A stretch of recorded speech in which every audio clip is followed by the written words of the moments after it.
Opinion here. Hey, listen, I'm gonna do a reaction video to President just finished like a press conference from Mar-a-Lago, and I'm not gonna go through the whole thing, but a lot of it I'm gonna just do some reaction. I'm gonna start and stop some of it. One of the things that I really find fascinating is that the legacy media uh, hates this man so much that they'll lie and justify some of the worst things for the American people just because they hate Trump. I mean, it's bordering on not just anti-American. I mean, if you think about it, some of our governors in those sanctuary cities and the mayors in those sanctuary cities and some of the Congress people from those Sacramento sanctuary cities, they actually seem like they're committing a crime by harboring and aiding and abetting illegal aliens. And one of the other things that I think is fascinating is now that Trump is in charge, we're starting to call these people exactly what they are. You know, they're not undocumented immigrants; they're illegal aliens because they've broken the law just by coming into the country. And it's kind of funny where we're learning all of these lessons that whoever's in charge gets to set the terms, right? I've seen some of these legacy media people browbeat folks for calling them illegal aliens on their podcasts or their airwaves, and they're trying to control the narrative. But the truth of the matter is the truth. No matter if you're a nice person or the worst criminal, if you snuck into this country, you've broken the law. It's as simple as that. I mean, we can't sugarcoat that. So when you get a person like AOC who is teaching these people how to evade arrest or how to evade, they got to know their rights. That's cool. But there's a hairy line between letting people know what their rights are and telling them how to evade authorities. And I think she's right there on that hairy edge. You know what I'm saying? Now, here's the reason why it's dangerous for her to do that, okay? Not only for the citizens, because she's teaching criminals how to get away, but she has a certain level of security clearance. And as a congressperson, she's privy to inside information that if she is willing to divulge that information to like MX13 or some of these bad actors who are under the guise of being just an innocent illegal alien, she's putting our law enforcement personnel in grave danger. I think she should at very least lose her security clearance and not be privy to information that has anything to do with immigration. And that goes for anybody else who's willing to hold classes and teach people how to evade ICE and stuff like that. So that's where we sit with her. And the DOJ should investigate her and everybody else who's willing to aid and abet, or either seemingly or allegedly aim and abet illegal aliens to evade ICE and other law enforcement people because they're putting lives in danger big time. All right, so anyhow, I'm gonna show some of this Trump stuff, and he goes through the gambit of a few things, but he gets to a point where he's actually reading some of the evidence that Elon Musk has uncovered with the Doge people. And one of the things that I think people need to also take away is that the mainstream media never talks about the itemized list of things of fraud, waste, and abuse that are being found. All they care about is whether Elon Musk has a conflict of interest. Who are these people? It's just bullshit. He has the highest clearance as anybody else, right? He has millions and billions of dollars of contracts with the government. And it's easy to parse what he's looking at in the space agency from all these other agencies that he's actually saving us some money with. Listen, if you talk about Social Security, for example, we all hear about Social Security running out of money, but if they just get rid of the waste, fraud, and abuse in the Social Security Administration, all of a sudden they're going to have a windfall of dollars. You know what I'm saying? You know, so it'll start to even out who's working and who's collecting. And if we pair that up where The only people collecting are the people who are supposed to collect. There's going to be more money in there. It's going to be a surplus. You know what I'm saying? So, wait, I'm going to go ahead and let him speak. And he's going to go, he's going to talk a little bit about Ukraine. And I have some things I want to say about that. Then he's going to get into some other things. He's going to go down a list of what they found out. So without further ado, let's go ahead and make that happen. All righty. All right. Let's. But having troops over there would be fine. I would not object to it at all. We're talking about this now peace. We have either a ceasefire or a peace itself, and we're looking to do both. Would start off with the ceasefire, and if they want to do that, I know France was willing to do that, and I thought that was a beautiful gesture. Yeah, please. Do you have any message for Ukrainians who, after 3 years of fighting, might feel betrayed or disappointed at not having a seat at these initial talks in Saudi Arabia? Well, I think I'm really disappointed in what's happened. I've been watching this for 3 years. It's a war that would have never happened if I was president, and I've been watching these people being killed at levels that you've rarely seen, not even close, since the Second World War. And I'm very disappointed. I hear that they're upset about not having a seat. Well, they've had a seat for 3 years, and a long time before that. This could have been settled very easily. Just a half-baked negotiator could have settled this years ago, without the loss of much land, very little land. Well, listen, he's talking about Zelensky feeling some kind of way that he's a junior partner now. Listen, effectively, he's lost this war.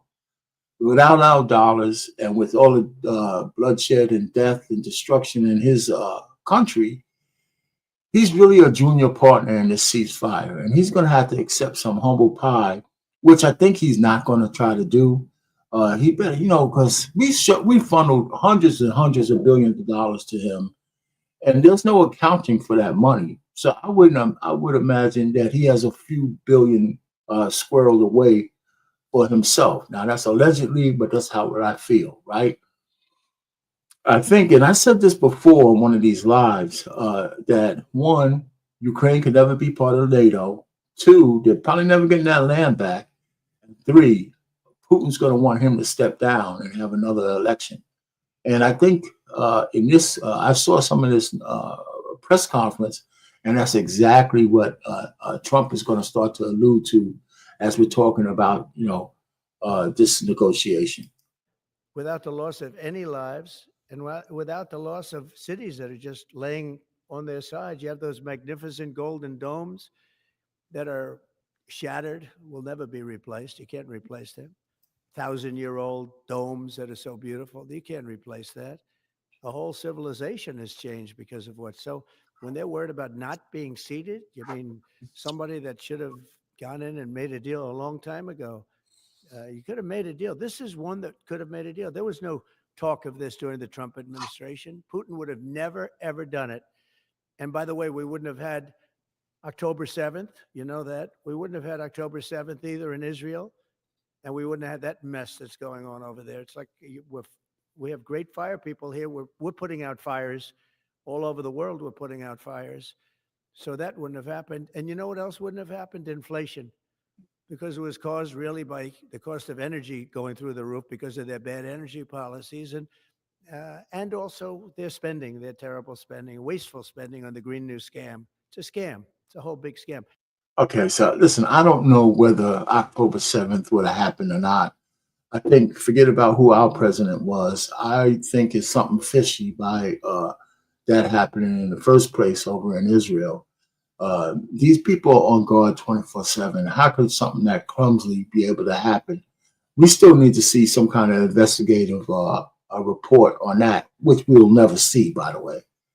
But I believe in Trump 100% that if he was president, this Ukraine war would have never happened.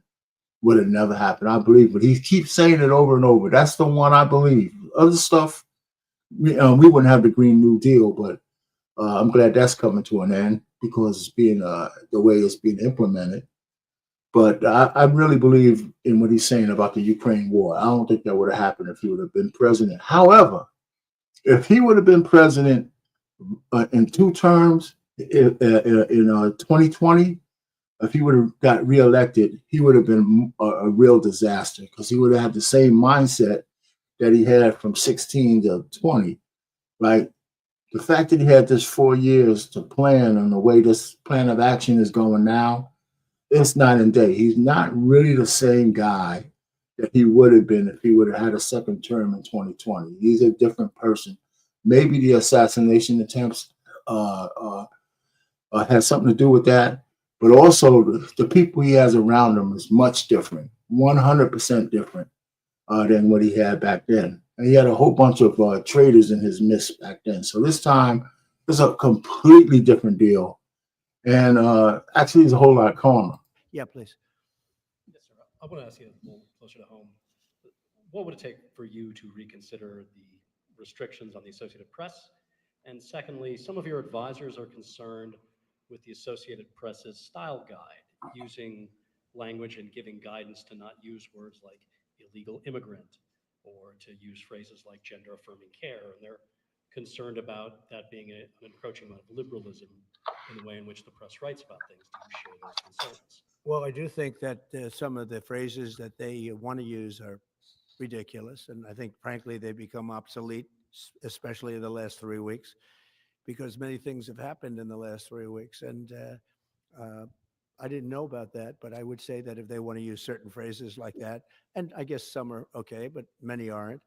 But the Associated Press just refuses to go with what the law is and what is taking place. It's called the Gulf of America now. It's not called the Gulf of Mexico any longer.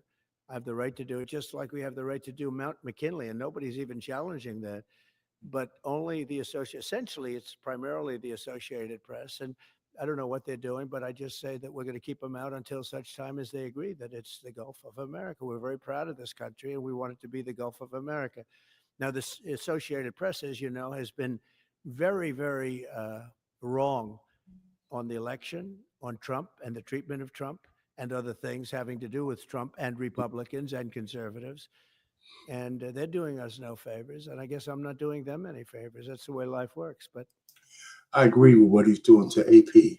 Listen, and the whole notion that, the Gulf of Mexico was called Gulf of Mexico for 400 years, big freaking deal. So what? Right? 401 years ago, what was it called? We change names of items and territories and places all the time. You know, that land, that sea and the rock and the bedrock underneath it is ours to protect. You know, and I don't mind him calling it Gulf of Mexico, America. It doesn't really matter to me, but he has the right to do it. And there's a formal procedure to get it done. And they went through the formal procedure with the Secretary of the Interior to get it renamed. You know, so if AP wants to be pricks about it, you know, they can. You know, they're a world organization. We just got to make sure they're not taking any of our money as kickbacks. I'm hoping we'll find out whether they get a dime from American taxpayers. And so he has the prerogative to say, listen, as long as you want to be pricks, you know, I'm going to be a prick too. You can't come into the press stuff. And you're going to tell lies anyways. So keep them out. You know, thank you for the question. Who are you with? Very good question. Thank you. Yes. We're hearing that Russia wants to force Ukraine to hold new elections in order to sign any kind of a peace deal. Is that something that the U.S. would ever support? Well, we have a situation where we haven't had elections in Ukraine, where we have martial law, essentially martial law in Ukraine, where the leader in Ukraine, I mean, I hate to say it, but he's down at 4% approval rating, and where a country has been blown to smithereens. You got most of the. So he's tipping his hand here, right? And I said this before, and it's not like I'm some shit is just common sense. I think that Putin will do almost anything, but one of the things that has to go is Zelensky. He's not gonna want to settle if Zelensky is still on the helm. And you know what? listen, I don't know how old Zelensky is. He looks like he might be in his 50s or a little younger, right? In the 40s.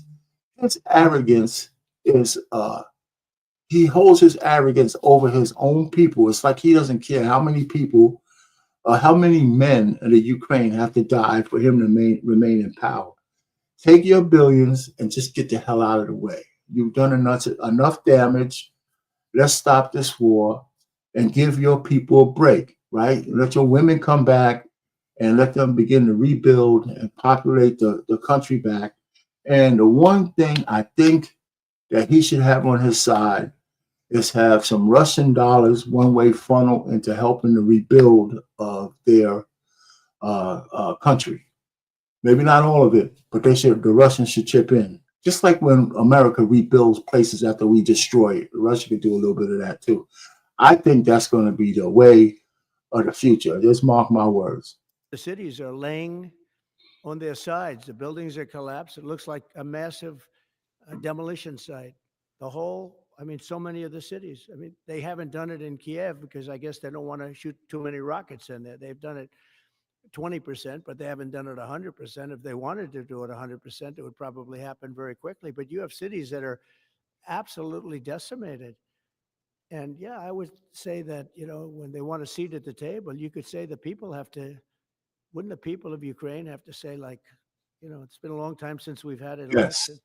That's not a Russia thing. That's something coming from me and coming from many other countries also. Ukraine is being just wiped out. Look at what's happening to the cities. There are cities, there's not even a building standing. It's a massive, you talk about Gaza. I mean, it's literally, these cities look like Gaza. Actually, many have percentage-wise more buildings knocked down than in Gaza. So, people are tired of it. People want to see something happen. And, the other thing that it's been bothering me for a long time, because I solved the problem with NATO. They paid hundreds of billions of dollars into the funds of NATO when I said, you got to pay, because the United States was paying for European countries, and then they take advantage of us on trade. But I've seen it. Look, they have to pay. They have to find out, where's the money going to? We have, I believe President Zelensky said last week that he doesn't know where half of the money is that we gave him. Well, we gave them, I believe, $350 billion, but let's say it's something less than that, but it's a lot. I mean, isn't it amazing that somehow, as taxpayers, the country loses billions of our dollars? I remember at the beginning of the Iraq war, which should have never happened as well, that they lost $7 billion off rip. Nobody knew where the money was. We after that was over, we occupy Afghanistan. We got a major drug problem, heroin in this world, and the only thing that they protected, the United States was complicit, was all the poppy fields where 97% of the heroin comes from. How come we didn't destroy that right away? Right? Why? How come we didn't destroy the poppy fields? I mean, there's just a whole bunch of bullshit going on everywhere. And we're just like these stupid automatons sitting out here fighting over whether we're Democrats or Republicans. And they're just blowing blue smoke up our asses everywhere. Everywhere. I mean, I got people who are just blind to the fact that whether you like Trump or not, don't we want to get all the corruption out of the government? Right? People are saying, well, he's letting go a lot of government employees. Yeah, that's some terrible shit. I've been fired before. It's bad, but a lot of those people probably voted for the other guy. But that's not why he's letting them go. They actually probably don't need them.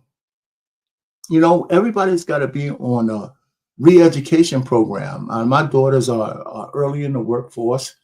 They've been out. I'm telling them they got to stay on the cutting edge of technology. They got to be ready to move into areas where, they can have a lifetime of work, whether they're married or not. So nobody's immune. Nobody is immune. I mean, maybe I could talk all this shit because I'm out of the workforce now, per se. But, we all need to stay sharp. We just all do. Nobody's going to be exempt in this world of the future. and we have to equalize with Europe because Europe is given a very much smaller percentage than that. I think Europe has given 100 billion, and we've given, let's say, 300 plus, and it's more important for them than it is for us. We have an ocean between, and they don't. But where is all the money that's been given? Where is it going? And nobody, I've never seen an accounting of it. We give hundreds of billions of dollars. I don't see any accounting. So I want to see peace. Look, you know why I want? Because I don't want all these people killed anymore. I'm looking at people that are being killed, and they're Russian and Ukrainian people, but they're people. Doesn't matter where they're from on the whole planet. And I think I have the power to end this war. And I think it's going very well.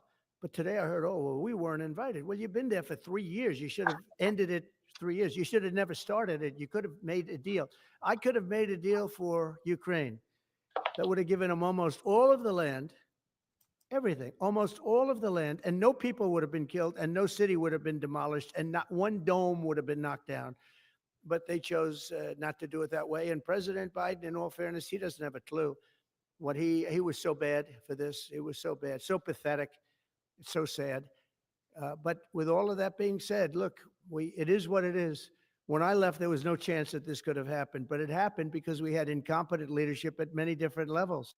He goes on a little bit of rant, repeating this part of it. But even before he said this, it was true. I remember when Biden and Harris intimated to Zelensky in front of the whole world that they would let him into NATO. And that was exactly all that Putin needed to hear in order to invade, because the last thing he wanted was American missiles up against his border. I mean, it was the stupidest shit in the world. I'm not a big political figure, but I knew that was a mistake from the first time I heard it. You know, and Matt, first of all, it wasn't a mistake. Let me tell you, here's why it wasn't a mistake, and listen good. Just that shit happened right on the heels of us leaving Afghanistan. So we left for Afghanistan, so there was no more justification for funneling billions of dollars into their military industrial complex. That shit doesn't work unless there's some killing and wars going on. So as soon as they took the opportunity to get to put a battery in Putin's back for him to invade, now we had a new proxy to funnel billions of dollars through the military industrial complex, sell our ordnance, sell our weapons, and keep death and destruction going. So we could keep these pockets of these warmongers going. And that's exactly what they did. I mean, if you look back at the history of the distance between when we got out of Afghanistan and when we went into a proxy into Ukraine, it was like a matter of months. It's like we have to have a perpetual war going on, or else we're going to go broke. Well, or the robber barons are going to go broke, but us as American taxpayers, they're sucking us dry. We all look like the damn, zombies walking around just paying for death and destruction. Where's our peace dividend? Where is that? Where's it at? But when you see what's taking place in Ukraine with millions of people killed, including the soldiers, millions of people killed, a big percentage of their cities knocked down to the ground. I don't know how anybody even lives there. You know, when they say they took a poll and Zelensky's at 4%, who's living there? You know, I mean, it's hard to believe that people live there. Their cities are being knocked down. And this is something that would have never happened. And by the way, for 4 years, it didn't happen. It was never going to happen. Go ahead. Follow-up question. How would you counter the perception, because Russia's pushing for this, obviously, they don't really hold true elections, that would be a capitulation of some sort. How would you guard against potentially Russia installing a puppet government? And then finally, how would that new election have an impact on getting Zelensky to sign the rare earth minerals deal? Look, you have leadership, and I like him personally. He's fine. But I don't care about personally. I care about getting the job done. You have leadership now that's allowed a war to go on that should have never even happened, even without the United States. Look, we had a president who was grossly incompetent.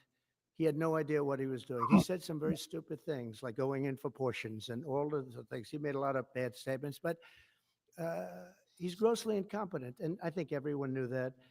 This is something that should have never happened, would have never happened. And I used to discuss it with Putin. President Putin and I would talk about Ukraine. It was the apple of his eye, I will tell you that. But there was never a chance of him going in. And I told him, you better not go in. Don't go in. Don't go in. And he understood that. He understood it fully. But I'm only interested. I want to see if I can save maybe millions of lives. This could even end up in a World War III. I mean, to be honest with you, you've been hearing now Europe is saying, well, I think we're going to go in and we're going to go. All of a sudden, you're going to end up in World War III over something that should have never happened. And, it's a very sad situation. Yeah, please. In a court filing, the White House said that Elon Musk is not a DOJ employee and has no authority to make decisions. Can you clarify for us today Well, what Elon his Musk, exact role is there? yeah. Elon is, to me, a patriot. So, you could call him an employee, you could call him a consultant, you could call him whatever you want. But he's a patriot. I mean, look at the kind of things I just said. Just write it down, just in case that question got asked. All right. So listen, anybody who's anybody who's here, do me a favor, hit the like button for me. Hit the like button. Listen, he's gonna go over this list. And I don't care whether you like Trump or not. I mean, take your emotions out of it. Put all that shit aside. Just think of yourself as a tax-paying citizen, a citizen of the United States who all of us, if we can't stand each other in any other way, we have one thing that's in common. None of us like to pay the goddamn taxes that we're paying. And so when he goes down this list, just think about the implications of what's going on with our money.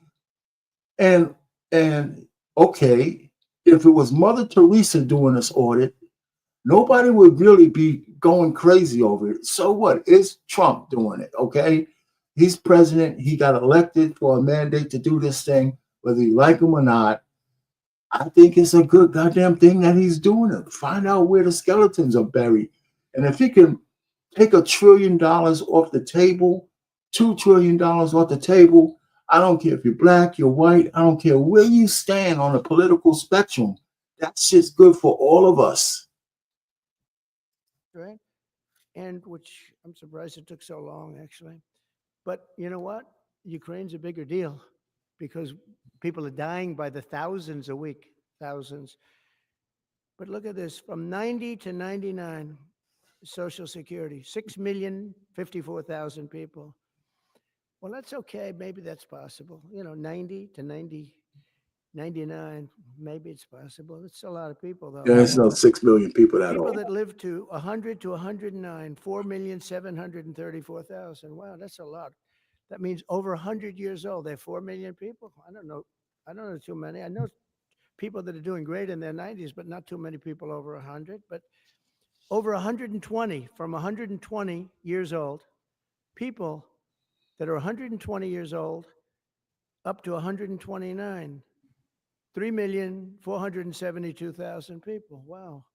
That can't possibly be because the record is like, I think it's one person, a woman lived to 127, but they have 3,472. Okay, but now we're going really in. People from 130 years old to 139-year-old, 3,936,000.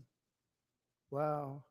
I wonder if people are getting paid with all this. I mean, are these checks? And that's what we're checking right now. People from 140 years old to 149 years old, 3,542,000, 140 years old and beyond. Now we're really going because we're looking to break the record by 25 years. People from 150 years old to 159 years old, 1,345,000. These are by the way, these are in the computer files. This is what they do well. They're super. I asked Elon, who are these Doge people? He said they're super brilliant computer people and they love the country. It's simple. Wait a minute. People from 160 years old to 169 years, 121,000. So 160-year-old people. 170 to 179,000, 6,087. But now let's go into the real numbers. From 200 to 209 years old, 879 people. From 210 years old, I haven't met any of them. And if I did, I would bless them. I would worship the ground they walk on. 210 to 219 years, 866. From 220 years old to 229 years old, 1,039. And then you have two people from 240 years old to 249 years old, one person. And there's one person that's 360 years old. That's just that. And then where's the money being spent, right? Let's go into that for just a second. $520 million for a consultant on the environment. It's called Environmental, Social, and Governance. Investments in Africa and mobilize private sector resources. $520 million. Somebody got $520 million for an environmental, sounds like an environmental study. I've always been one that paid a lot of money for my environmental studies, but I paid like $50,000, not $520 million. $520 million for ESG.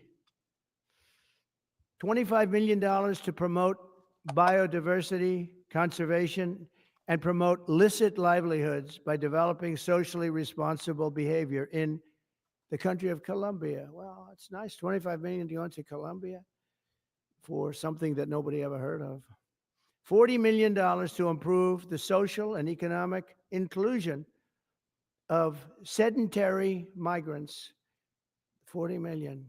$42 million for Johns Hopkins, great place, to research and drive social and behavior change in Uganda. 42. Okay, so what the hell is a sedentary migrant? I mean, migrants who just sit around watching TV and shit, or they're all YouTubers and shit. They're all sitting around computers punching on the keys. What's a sedentary migrant? That's pretty funny, man.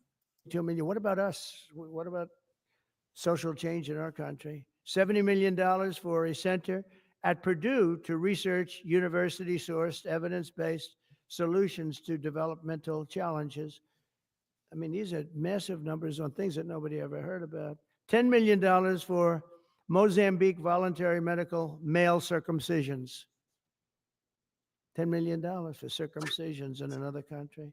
$9.7 million for UC Berkeley to develop a cohort of Cambodian youth with enterprise-driven skills. In other words, let's teach them something about enterprise. What about our people?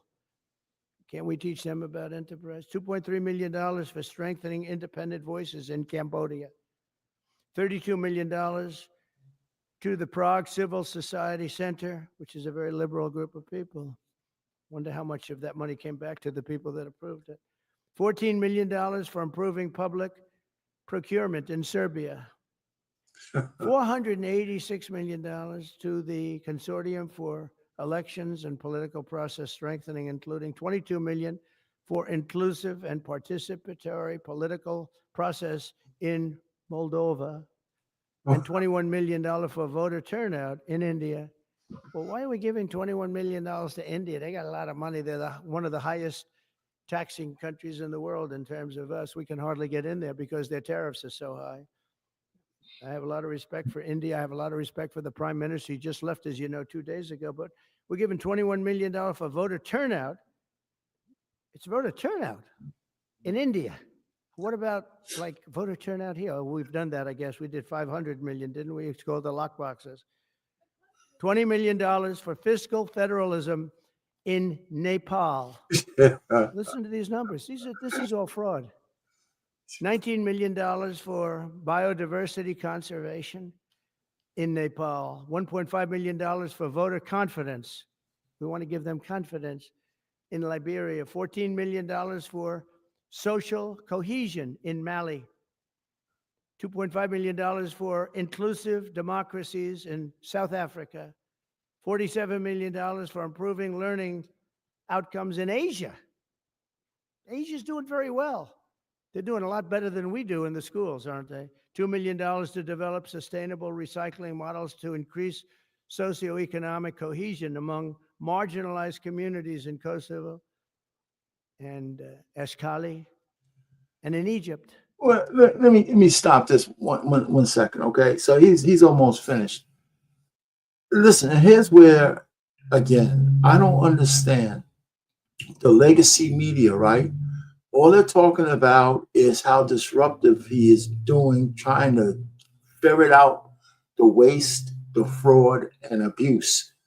And not one, I have not heard one of the legacy medias go down the list of the shit that they're finding on any of their stations. All they're talking about is obstructionism and trying to go to the courts. And I want to get back to the courts too, because believe it or not, the Supreme Court is getting fed up with just some random asshole with a federal robe on, thinking he can stop the executive. You're a federal judge in Left Bank, Red Bank, South Dakota, and you're going to stop the executive branch from moving on anything he wants to do.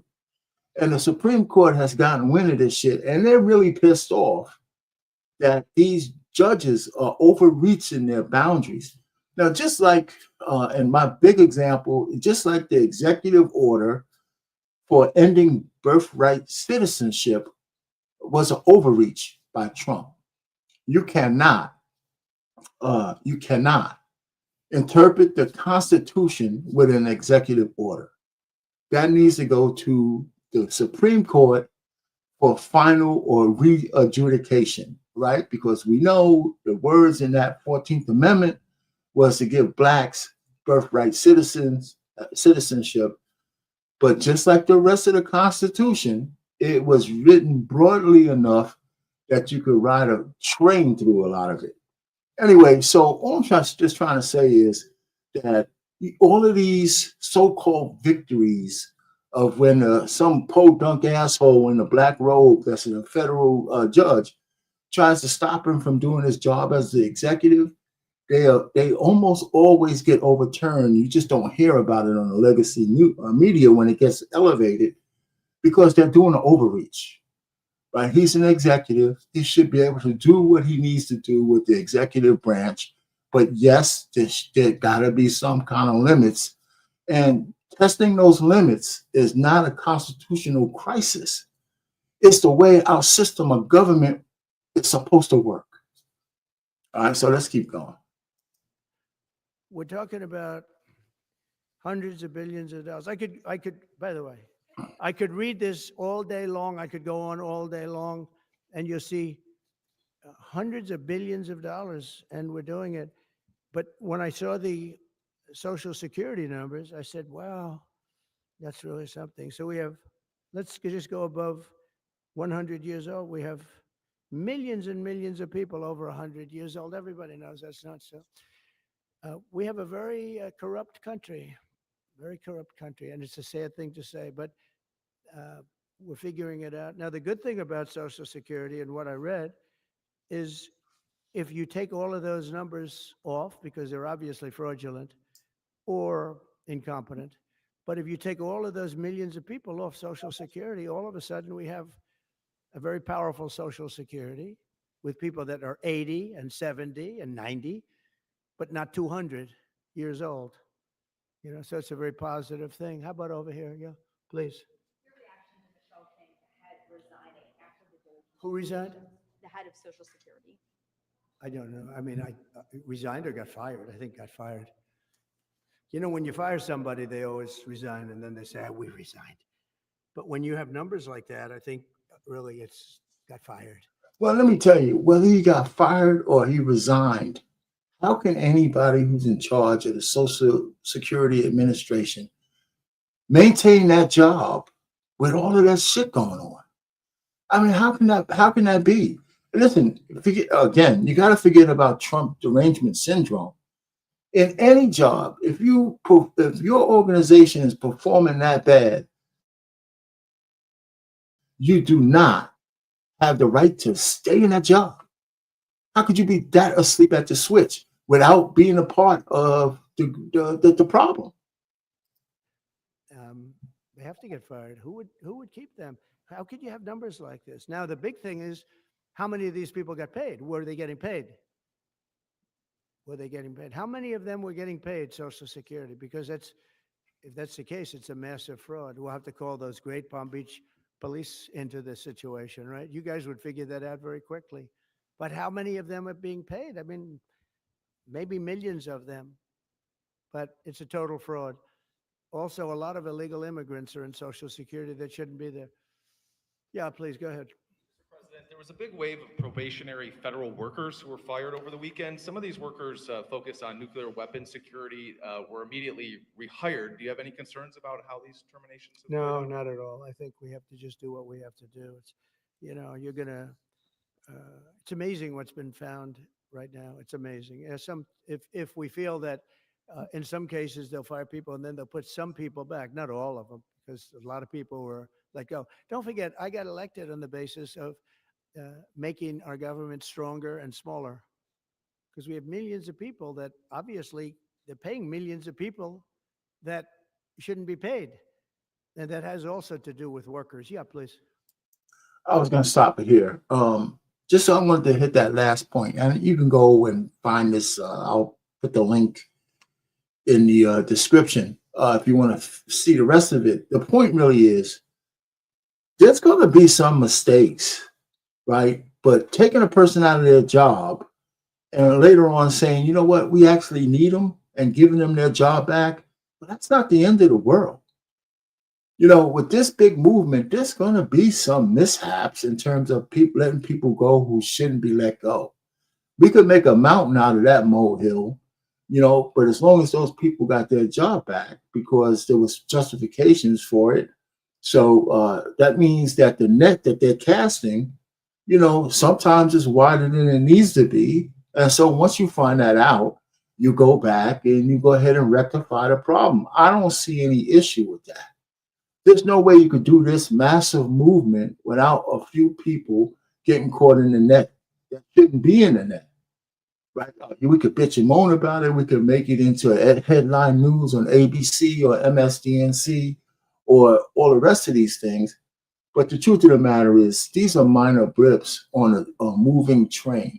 And I would imagine this is not shit. But with tomorrow, what's today? Today is... We got 2 more days for him just being in office for 1 month. And I can't remember any government with a new administration moving this fast, this soon. So this train is going to make a couple of mistakes. But I really appreciate the fact that these guys are moving. Listen, and listen, the government was so bad. It was so bad that it made electing a guy like Trump very easy. And I can go off on my tangent. One of the reasons why I know women don't like him is because he's a man. He's a man. Men have been emasculated so much by the Democrats and the shit that they talk, the new masculinity, guys with tampons in men's bathrooms and shit like that, that when an arrogant man stands up and says, I don't care if you're a woman or a man, if you talk shit to me, I'm talking shit back to you. I'm not giving you any deference. Right, so he's actually a masculine man, which intimidates women these days, for sure.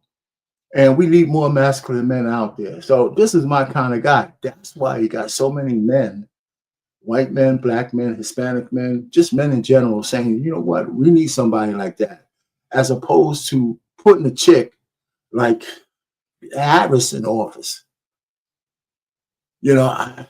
We dodged a big bullet. So that's just my feeling. I'm no big lover of Trump, but all I remember is before he ran for president, everybody was on his tip.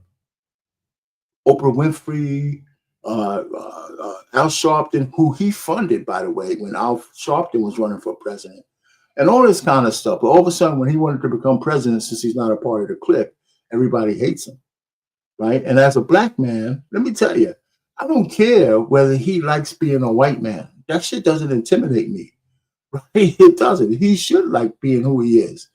I'm not into white guilt or black guilt, for that matter. I don't look at anybody as superior or me being inferior. That's what I teach my kids and all that kind of stuff. I just want to see the government work because it's America first. Anyway, so with that, everybody, just for popping up, thank you. I just wanted to say a few things. I just felt compelled to look at part of this conference, so I'll put the whole link in the description. And let me go ahead and sign off. I rattled off at the jibs enough. Hey, thanks for stopping by, Catelia, Opal. I haven't seen you before. Great, Curtis, for stopping by, and everybody else. I appreciate it.